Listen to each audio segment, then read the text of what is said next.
Good morning, everybody. Morning. Give Morning, Rob. everybody, give everybody a moment to get on. Did anybody watch the Buffini Bowl predictions? Not yet. It's in my queue. Okay. I saw it, Rob. What do you think? I like the way he presents it, to people. The way he talks and lays it out there is kind of pretty simple for me to follow. I mean, how do we primarily make money in this business? Listing. Selling houses. Selling houses. It's the units, right? It's not. I mean, the price going up, 3%, 5%, it helps out a little bit. But it's really a units game, and the units have gone from 5.35 million to 5.6 million to 6 million in 21, all the way down to 4 million the last 3 years. It's a rounding error of 4 million. And if interest rates change just a little bit, I think that number will go up maybe as much as 500,000 units, maybe to 4.5 million, which is still 800,000 before less than the 2019 normal market, but it's still a big change from where we are now. So, and that's one piece. I know interest rates are starting to come down. I noticed up north, in Canada, they went from almost 700 down to 500 in the average sale price. It's a pretty wicked change there. Did anybody pick up on that? You watched that event? I mean, our median home sale price is, nationally, it's leveled off from 450 down to 440. It's been within $1,000 of 440 in the last 3 years nationally. Now, I know every market's different, but that's the big trend. And if rates come down, what do you think is going to happen to prices? They're going to Could go up. go up. Yeah, They should go up, right? should. They should. So, does anybody think rates are going to come down by more than 0.5%? No, I don't. Anybody? Well, when? Ever or this year? In the next 12 to 18 months. Probably not. I would tend to, and I don't want to bank my mortgage on that or my company or my my business plan, do you? No. So the 0.5 point reduction, according to Buffini and Dr. Lawrence Yun from NAR, will bring a extra 1.5 million qualified buyers into the marketplace. And optimistically, that 1.5 million people that can afford to buy, maybe 1/3 of them will actually take action and buy, and add 500,000 to the transactions. And there was another stat which I'm trying to recall, and I'm going to see if my my lovely AI can give it to me. But so what percentage of homes do you think are occupied by just one person? 35%. Okay. Anybody else want to guess? I was thinking about that, but maybe a little less than that. Yeah, They like say 30%. 28 to 30%, which I think is staggering, right? And this is significant. 65. So it says people over 55 is only 12%. So it doesn't make sense. So it says 10 to 12 and it's 11 to 13. So that means there's only 1% between 55 and 65. So there's a significant amount of people 65 plus living in a home by themselves, which I think is a really interesting market segment that we should try to serve. Right? Because I mean, there are some people that are suitable and happy being there, but I'd say a large percentage of those 65 plus single occupant homeowners are probably prime candidates to put their home on the market.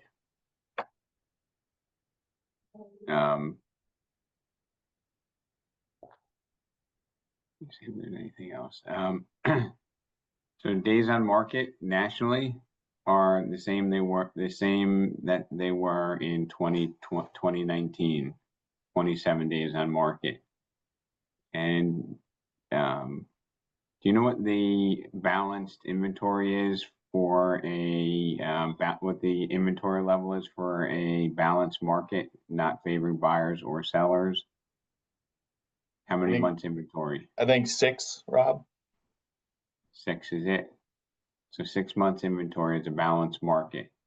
And we still have, like New Jersey, still a significant seller's market.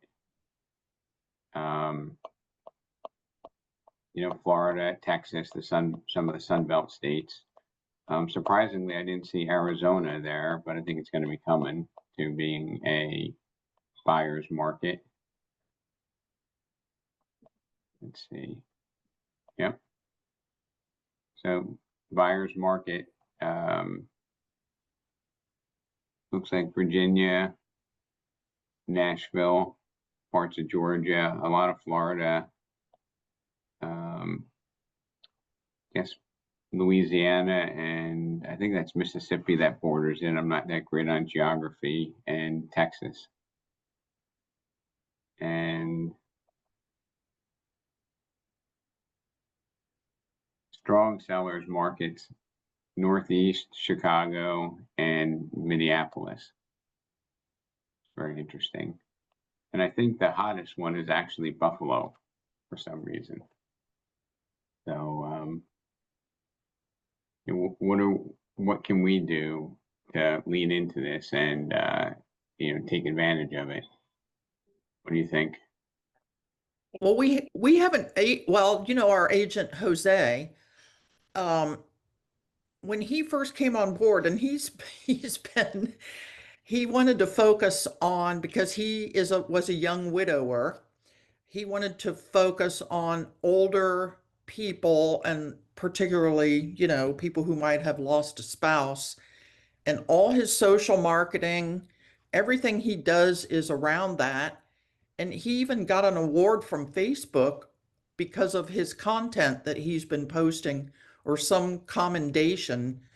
So I think and it is true, I mean, just thinking a little selfishly, but people 55 or 60 plus do tend to have more money to buy things. And it is a good segment to focus on. And it is effective if that's what you decide to focus on. I mean, he's been doing really well. He gets, a good number of leads from those efforts. What do you think the biggest challenge to getting the 65 plus to move is? They don't know where they would go. Also, they have a lot of stuff. It's overwhelming to them to think about, where would they go? What would they do with all their stuff? Where will it fit? Oh, Zach? Okay. Okay, sorry. Sort of alarm going off here. That's what I think. I think it's overwhelming. I think it's emotional too. Yeah, overwhelming, emotional, right? Let's see, where do most 65 plus year old home sellers move to? Florida. Warmer Florida. climates. Yeah.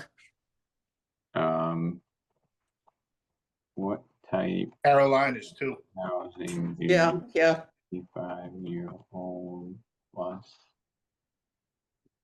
home sellers opt for after selling? Downsizing in place, independent living, assisted renting, move in with family, house sharing, and subsidized senior housing. So, is anybody targeting that segment? specifically? It's one of our target groups because where we are, there's a lot of new 55 plus communities being built, and a lot of people that were in places like country clubs are kind of moving on to a different lifestyle. And I think in New Jersey, a lot of seniors get their taxes frozen, and you could probably find that through public records. Is there any way to do that in Florida, or it doesn't really matter because half the population is 65? Maybe. They have, Actually, we they have have a lot of young special now. tax, they have special tax breaks for them for sure in Florida. I'm in a 55 plus community myself, and you see a lot of, unfortunately, people moving in to the assisted living when they get older, and we have a lot of assisted living facilities opening up near us. And what community do you live in? The Villages, Central Florida. I'm not old enough yet, but we're getting there. So, and surprisingly, like I guess the stay rate is pretty high, right? When people move there? Yeah, so we have currently the Villages is 3 counties. So, and they're growing into more. So a lot of people move 3 times within the Villages So for maybe different that's something. reasons. So maybe that's something that the Northeast and also Florida can do is, you know, I have a friend of mine whose dad lived there before I even knew what it was, and very, very loyal to the lifestyle and the choice to move there. So It's a great community. They have a lot of activities for the for anything. Like you could create an activity. You could create a club. They have a club named an Eileen Club because there's so many women, I guess, named Eileen. I'm not kidding. It's true. True story. There's a lot for sale in the Villages. A lot. A lot of what? for sale. how is the market? Ron's saying there's a lot for sale there in the Villages. He doesn't mean There a is a lot of, lot, he but doesn't we mean have- a lot so of we- land. He means a lot of property, I believe, right, Ron? Yeah, I have a listing lot over of- there. I have a listing in the Villages. In Cortez. And it's been on the market now for 3 or 4 months. And about maybe 5 showings. And we're probably the lowest in that community. We're on the golf course. But every time I check the Villages inventory, it's tremendous. There's so many new homes going up there. People are buying new, and then a lot of the resales are just taking a backseat to it. You find that, Jennifer? Yeah, so the Villages with the VLS, because they don't, they have, they don't co-broke with us. I think their inventory is almost neck and neck with the MLS right now, as far as homes sitting on the market actively. But they are selling. I mean, I guess it just depends on, the bond and, what people want to be near. So like if they're getting older now and they don't want to golf anymore, they want to be near another friend or a relative, that's their motivation to move, I guess, within the Villages. So where are you at, Ron? Are you in the Villages? No, I have a listing there. I'm down here in Fort Lauderdale, Parkland. Okay. Well, if you ever need any help, let me know. I live here. It's vacant on lockbox if you want. And Jennifer, how are you seeing the market like relative to a year ago or 2 years ago? So I've only been in here 3 years, but because of all the new homes, there's a lot of homes on the market now, and homes are staying a little bit longer. But it just depends on what price point. So like if you're in the $1 million mark, which there isn't too many $1 million homes in the Villages, they're probably staying on for like, I would say 60 days or more. And then the lower ones, those are, depending on the condition and where it's located, they're selling pretty fast. Some have been on the market for like 2 days and they sell. I mean, Stephanie and Renee have quite a few that they've put under contract and they weren't on the market too long, but they had huge price reductions also, I think. Chopper, you're one of our more sophisticated marketers. Did you ever think of like buying lists and trying to go after a particular market segment? You're on mute, sir. I'm having technological issues here. I can't even get the volume on my screen, so I'm using the phone. Okay. We've gone after people that have been in certain communities for certain years, you know. Has it been lucrative or so-so? You know, it's hard. We do too much. So like I like to say, a lot of times things are institutional. You don't know what piece makes it work, you know. So Glenn, where the heck are you? Glenn's in Germany. On Prosit. Looks like Guten Italy. Morgen.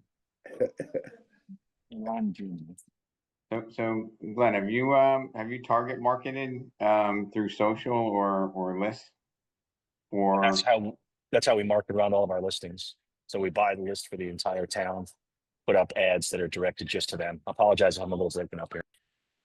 how about like I was just intrigued by the fact that 12% of homeowners are single over 60, single occupant over 65 in a house, which has to be a tremendous opportunity. Like the percentage of those that sell have to be like 4x the normal home sale, right? Yeah, and they're powerful buyers too. So yeah, I didn't realize that stat was that high. Wow. Yeah. And I think a lot of them don't actually wind up buying again when they sell, or at least not in the same area. But how would you go about? Because I imagine a lot of that market, Glenn, is probably not socially connected. I mean, I'm sure some is, but not a lot of it on like social media, right? Yeah, they're not my ideal target and how I target folks for sure. Yeah, I mean, I would probably go down the I have a buyer route with them. That's pretty much the only print media I put out was my I have a buyer letter. Okay. Anyway, we're all jealous, Glenn. We wish we were in Interlaken, Germany. Thanks. Anyway, I guess I'll explore trying to figure out how to do that from public records or data scraping to see if there's a way that we could do that. Maybe, I don't know, test market, or maybe even pull up some statistics to find out if, in fact, you know, the 65 plus individual solo homeowner is, you know, 2, 3, 4, 5 times more likely to sell in the next 12 months than your average homeowner. Rob, do you think that statistic is based upon a single name on the tax record, or how are they deducing that? Let me, it's from my Copilot. Let's see. Because if it's that, we can certainly target that. I could tell everyone how to get those lists. The U.S. Census Bureau and Administration for Community Living. So roughly 23% of U.S. households are single persons. 11.1 are headed by someone 65 or older living alone. 28%. I'm going to reach out. 28% of adults 65 plus live alone. 79% of seniors are homeowners. Wow. Wow. Yeah, that's the big shift in dollars right there. That's what's coming. I'll reach out to my skip tracer and see if there's a way to narrow this down, Rob. And then if it is, I'll share his name. I just caveated with everybody. He badgers you until you can no longer take it. Once you start talking with him on WhatsApp, but he gets good lists for me. But he's in a bunker in Pakistan and he's hungry for money. So. And he's sharp. He's super sharp. He's got a LexisNexis list, so he clearly is scamming it from one of his employers or something like that. But it's a very, very solid list. It costs a lot of money to get access to that. Wow. Any other, you know, looking at the trend, Glenn, you popped on a little bit later, but the Buffini bold prediction is saying that the most likely scenario is about a 50 basis point reduction in interest rates. Don't expect more than that, and don't expect less than a quarter, which I think is reasonable. And he said with that reduction in interest rates, it should add 1.5 million more qualified home buyers, of which Lawrence Yun and him from NAR predict that maybe as many as 500,000 will actually wind up being home buyers when the rate drops by 1/4 to 1/2. So that brings us a third of the way back from what we lost from 5.6 million or 5.4 million down to 4 million. So that gets us to 4.5. Big shift in the market, and I don't know. Most of us are listing based, or like Glenn, is your business mostly listing based for the team in general, or no? No, we're actually a pretty even split, 60-40. And right now we are stacking buyers up. We started about a month and a half ago because we felt that this was going to be the time for buyers. And yeah, I know I'm psyched. I think the buyer market's going to be awesome. So and I think your buyers are going to be more leveraged. What percentage of people do you think aren't in their ideal home according to ChatGPT or Copilot? I guess over 50%, maybe more. Let's see. 45 to 69%. Wow. I'm thinking about 60. doing this marketing campaign on that, Rob, because there's an app that you put in your date of birth and all this stuff, and then it tells you where you should live in the world. Basically, and I'm going to send it out to my clients and like say, hey, you should try this app. And if you do decide to move, by the way. So Glenn, is there any type of addiction community for ChatGPT? My son is definitely going to be the founding member of that because he greets it in the morning like it's a friend. Yeah, So- it'll come up with a friend. So But Rob- 82 to 92% of homeowners with mortgages are choosing not to move primarily because of a favorable interest rate. That'll change as the job market changes, right? 41% from 5 to 9, 5 to 6. Just 3% with selling rates above 6%. Wow. So I'm sorry, Glenn, you were saying? No, I finished. All right. So I guess next week I'll try to do a little bit more research on how we can identify and maybe target. Because I think over 40% of homeowners have no mortgage. What percentage? Let's see what we have here. Glenn, I was off. It's 39.8. So a pretty powerful stats. Yeah, so those people have, that whole objection is missing, and I think a lot of those people are refusing to move because it's just like psychologically safe to stay where you're at, right? But the main reason why most people aren't moving has no impact on them. All right, well, let's try to figure out how these bold predictions can serve us in the next year or the fourth quarter. Rob, could I ask And you? Rob, oh, sorry. Yeah, go ahead. It's Bill Tyson. Hey, Bill. Here's another question for you. How many people are in interest rate mortgages that are so low that they will not get out of it for our new low of 6.5% rates? I mean, I just pulled that up, Bill, and it's pretty high. It says that above, let's see, it just says likely to move. It says between 4 and 5, it's only moderate, and above 6, it's not likely. Doesn't give me numbers. But I would say if you focus on the 40% of homeowners that don't have any debt, and we focus on the seniors, and we focus on the fact that this is a shocking number, that 82 to 9, where's the number of people that aren't satisfied with their house? 69% have regrets about purchasing their home. 64% would have bought a different home. So I think those are excellent candidates. I mean, 2/3 of the people that are in homes they have regret, which means that they'd probably prefer to buy something else. And But are they in with a 3% interest mortgage?